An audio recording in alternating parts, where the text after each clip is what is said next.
বাংলা সীমান্ত, মোট সীমান্ত রয়েছে 217 কিলোমিটার, কাঁটাতারহীন সীমান্ত প্রায় 550 কিলোমিটার।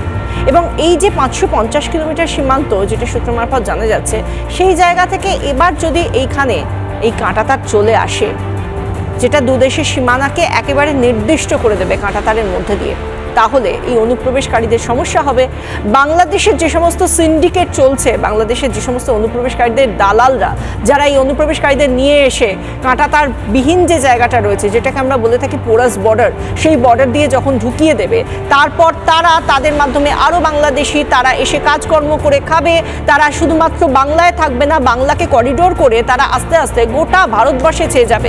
এবং আমরা যেটা দেখেছি, বারবার কেন্দ্রীয় গোয়েন্দাদের তরফ থেকে বলা হয়েছে যে এবার কিন্তু পূর্ব ভারতের, বিশেষ করে বাংলাকে এই বার্তা বারবার দেওয়া হয়েছে কেন্দ্রীয় গোয়েন্দাদের তরফ থেকে, বাংলাকে এবার সজাগ হতে হবে। সেই জায়গা থেকে বাংলাকে যতই বলা হয়েছে তাতে কিন্তু কর্ণপাত করা হয়নি এতদিন পর্যন্ত। আমরা জানি না, একটা হুঙ্কার আমরা শুনেছিলাম বটে, অমিত শাহর হুঙ্কার, তারপর রাতারাতি এবার এই সিদ্ধান্ত মন্ত্রিসভার তরফ থেকে, যেখানে নেওয়া হয়েছে মমতা মন্ত্রিসভার তরফ থেকে, এবং 1400 একরের বেশি জমি বিএসএফকে দেওয়া হবে, সেই সিদ্ধান্ত নেওয়া হয়েছে।